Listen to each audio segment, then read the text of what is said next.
Hey YouTube! I have a quick showcase here for a survival-friendly device to easily obtain precise item alignments. If you haven't seen 2No2Name's video, you should definitely watch it to understand what I'm doing here. Basically, 2No is using rails to precisely position a minecart, and then you can align other entities against it. You can get any alignment with this. You're not limited to the hitboxes of existing components. The top comment on 2No2Name's video by Mirai highlights the fact that you can obtain any horizontal alignment in a more straightforward fashion simply by having the minecart in one direction or the other. This utilizes 2No's curved rail method, but it ignores the torch method that's used for moving the cart in regular increments. So let's jump into the game and see what we can do. A newly placed minecart is always going to have a coordinate of 0.5. So you can see here that while our x coordinate is 1.5, the binary is 1.1, which is the 0.1 decimal, or to the right of the decimal place in the binary notation, signifies 0.5. That's important for a little bit later. But right now, what we need to know is that placing the rails is going to shift all of our digits to the right of the decimal place, all of our binary digits down 1, and if we place our rail farther away from 0, it's going to add a leading 0 in there. So we have 3 zeros there, and now we have 4 zeros between the decimal place and our starting 1, which was equivalent to 0.5. Now if we do it in the opposite direction, we just shifted all our digits down, but we added a leading 1 in there. And we can do that again, and we've added 2 leading 1s, and then we could add another leading 0 right over here. So now that we know that we can achieve any alignment by using only rails and not having to place and break any blocks, we can start to shift those rails around and basically create something that's going to type out our digits for us. If anyone is unfamiliar with this notation here, the P4 is essentially scientific notation for binary, and that means times 2 to the 4th, but what that's going to do is just move our decimal point 1, 2, 3, 4 places, which makes perfect sense because we know that our minecart always starts out in the middle of the block, and it should be a decimal point and a 1 is going to be its location there. So this black button is going to move is going to have the cart, and the gray button will also have the cart, but the black button is going to add a leading 0 when we shift the digits down, and the gray button is going to add a leading 1. So if we can see imagine a decimal point right here between that 0 and a 1. As we push this black button here, we're going to add another 0. And we can add another 0, and another 0. Now this gray button is going to shift the digits just the same, but it's going to add a 1. There's 3 1s, we can add a 0, we can add another 1, add another 0, another 1, and we can essentially just, with those 2 buttons, we can type out any binary number to get us to any alignment. Now, if we want to do an example, we can start with a fresh cart. This rail, by the way, it doesn't matter if it's curved or straight, you can place it straight, it just automatically curves itself. So we can start out with fresh cart, and the example that 2No2Name used in his video was 24.123456. So I've gone on to exploringbinary.com and just used this and converted this 24.12345.6. Oh, we're rounding there in Excel. 123456.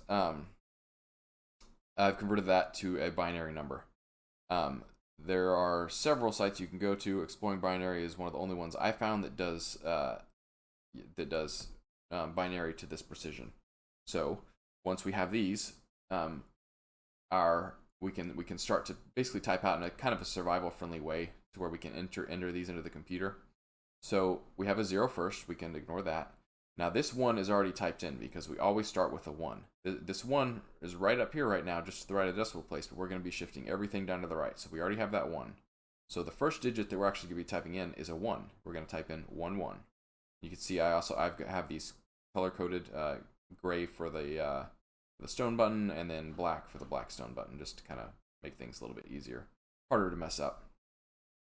So then after that, we're gonna, after we've typed in 1 1 and 1 0, then we're gonna type in 2. We're gonna hit the gray button twice to do 2 1s. Then we're going to do 1 0. Then we're going to do 1 1, which is right there. 1 1. Then we're gonna do 1 0, right there, and then we're gonna have 6 1s to type in. 1 2 3 4 5 6. And then I've gone down and just kind of carried this notation down so that we can easily type in this number, and we can just jump back here and do it. You really don't need the display at all, but I'm going to leave it there just so that we can see kind of what's going on. Looks like first button we need to type is the stone button, which is a 1. And then we're going to come over here and type 1 0. Then we're going to type 2 1s.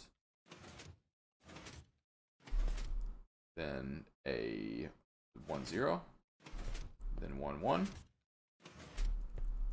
Then 1 0. Then 6 1s.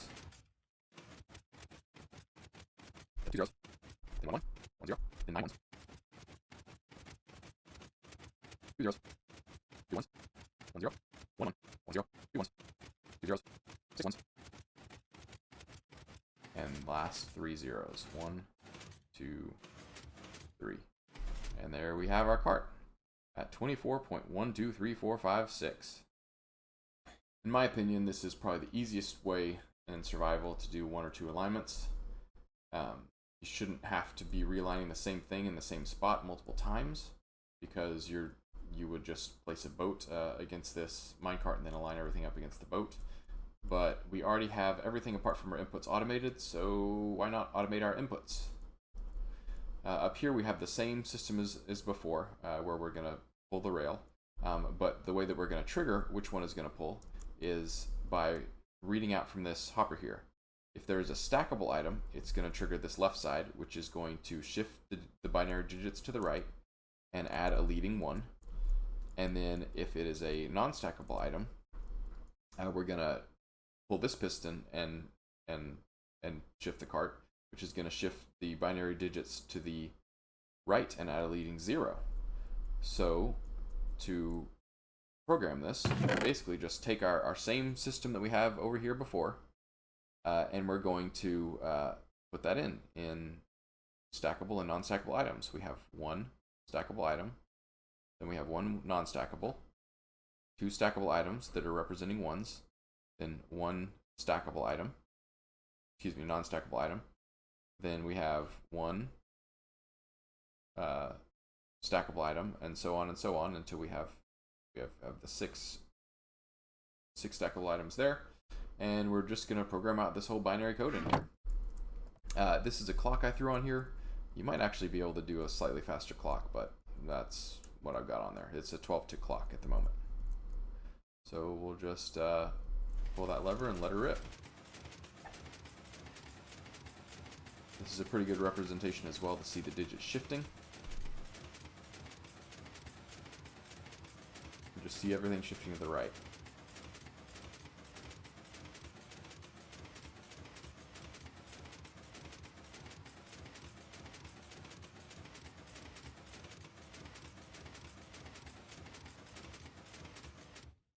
And there we go, 23.123456.